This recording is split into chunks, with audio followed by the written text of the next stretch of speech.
please be level. Yes, that's right. Okay. Oh, it's going to be fine. Don't look nervous, it's going to be fine. It's in focus. There we go. Hi, my name is Clement, Clem for short, and I know you clicked on this link expecting a video about the M1 Max, but I've got to say it. This is my very first video and is incredibly exciting. Now, I've created this channel because I want to share with you everything I know and love about the world of tech. I mean literally everything. The good, the bad, and the ugly. There are literally so many products I can talk about in my very first video, but I was thinking to myself, nothing can make me more excited than a product that I really want to buy, but I can't possibly afford, and that is where the M1 Max come in. Now, the M1 Max, well, I call them M1 Max, that's because they're max powered by the M1 chip. The M1 chip is incredibly fast and also power efficient, and everyone out there are saying all sorts of great things about it. But here I want to do something a little bit different. I want to focus on how the M1 chip fits into the Mac family. And I think that is really important because today, if you're trying to look for a MacBook, there are all sorts of options, and adding M1 chip to the lineup, that can either be a great thing or a very confusing thing. What I found out is that with the arrival of the M1 chip, choosing a MacBook that is right for you may not be as easy as you think. And I've got two reasons for that. The first reason is that Apple is not telling us everything. They're not telling us the full picture of the products. Apple has a really weird, arguably bad habit that they tell you enough of a product to intrigue you into buying it, but they don't really tell you absolutely everything about the product. I suppose every one of you would know, at least basically, what the M1 chip is about, but I bet not every one of you would know that there are actually two versions of the M1 chip. Yeah. So very simply put, if you are paying $999 for a MacBook Air, the M1 chip on your MacBook Air will only have a 7-core GPU, while all the other models will come with an 8-core GPU. You're asking, why is there such a comical difference between the two? There are lots of speculations as to why, but I think the main reason has something to do with chip binning. Essentially, putting 8 GPU cores and 8 CPU cores on a very small die, that's some sort of engineering feat. But in every manufacturing process, there's bound to be some imperfections.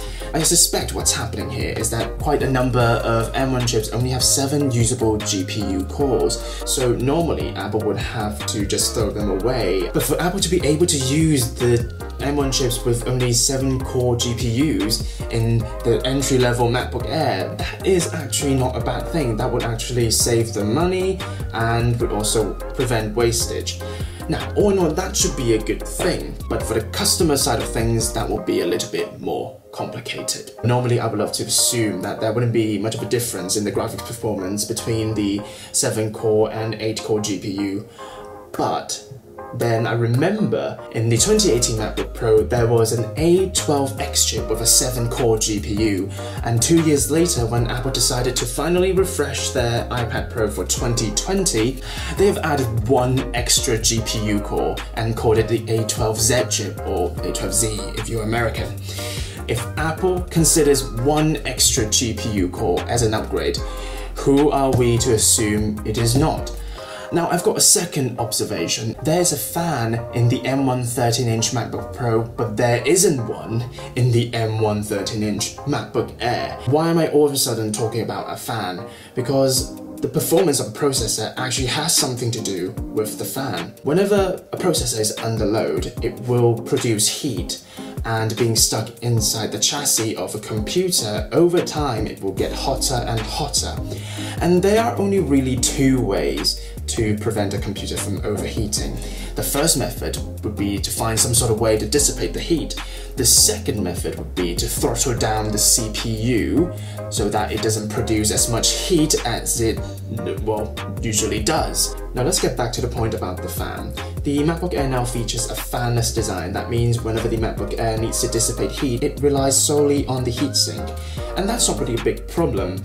But it's just that the heatsink is always less efficient than the fan at dissipating heat. That that means it's more likely the MacBook Air would need to throttle the M1 chip in order to prevent it from overheating. In comparison, the M1 chip on the 30-inch MacBook Pro can be more efficiently cooled down using a fan, and that means it can theoretically sustain its highest level of performance for a longer period of time.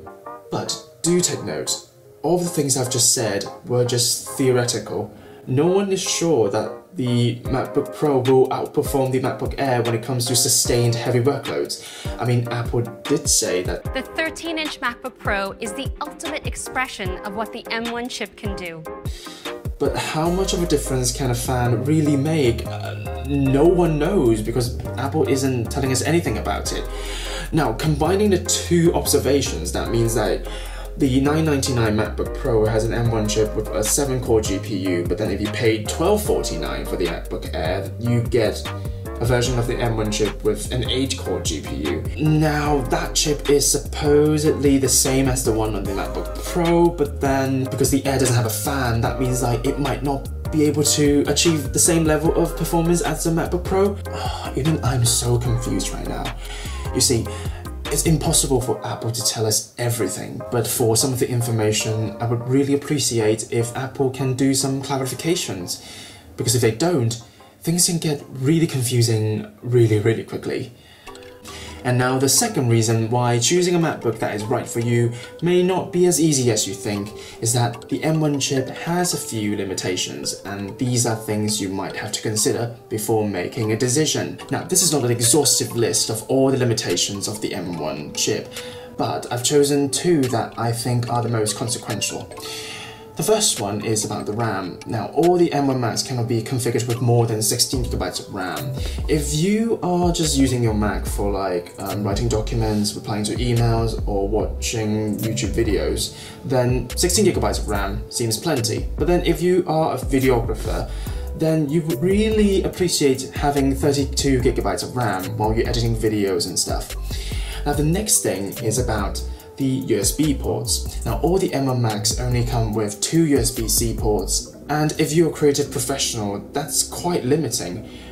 You might want to charge your computer, so that's one USB-C port gone. Then you might connect to some external storage and the second one, and then if you want to connect to a camera, for example, then you're out of USB-C ports, and as a result that can be quite detrimental to your workflow. If the RAM and USB-C ports are really that important to you, this is not the end of the road for you just yet, because you can still go for the Intel-based 13-inch MacBook Pro starting at $1799, but that will be a bit of a shame because those Intel processors will be slower than the M1 chip. In fact, according to Geekbench, the M1 chip beats the performance of all other MacBooks with an Intel processor, and that includes the 16-inch MacBook Pro.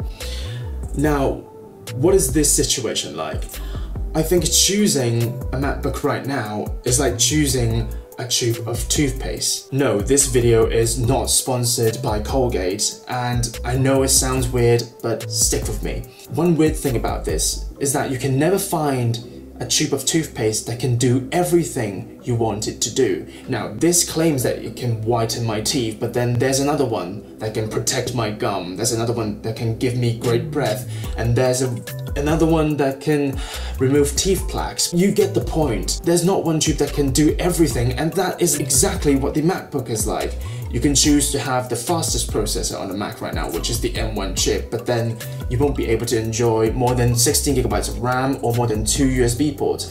You can choose 32GB of RAM or 4 USB-C ports, then you're stuck with the slower Intel processors. So whatever you are going to do, there are going to be compromises, and you can't have the best of both worlds. I know, this is just my first video and I'm already talking so much, but if I may, I just want to leave you with this note. Apple, when they introduced the M1 Macs, they didn't really do any of a redesign for the MacBook Air, MacBook Pro and Mac Mini, and I was genuinely quite disappointed. The MacBook Air and Pro still has that 720p camera, and someone needs to do something about it because it's bloody embarrassing. But putting that aside, after I've got some time to think things through, I think this might be a deliberate move from Apple. I I mean, they're revamping everything on the inside, so maybe it is Apple's way of reassuring us that yes, everything on the inside has changed, but on the outside at least, this is still the Mac you've always known and you've always loved. Even if you're getting an M1 Mac on the first day, even if developers are not doing anything with their apps, everything will run smoothly with Rosetta 2, and then it will be fast, and then it will be power efficient, and flowers will be blooming and everything. But that really isn't the case. Now, Apple said that the transition will take around 2 years, and if the present is of any indication of the future, then very soon we might have to deal with even more confusion and more compromises.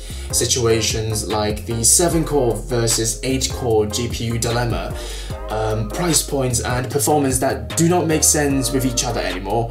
And also we have to choose between the performance of a Mac and other useful features, and we can't have the best of both worlds. And if this is what the transition is going to be like, then damn, this is going to be a bumpy ride. Thank you so much for watching. I have always had a passion for tech, and I'm just getting this channel started, so a click on the subscribe button would really help. Any thoughts about the M1 Max or any constructive feedback, please do leave a comment down below. But yeah, I will see you in the next one. Stay well and stay healthy.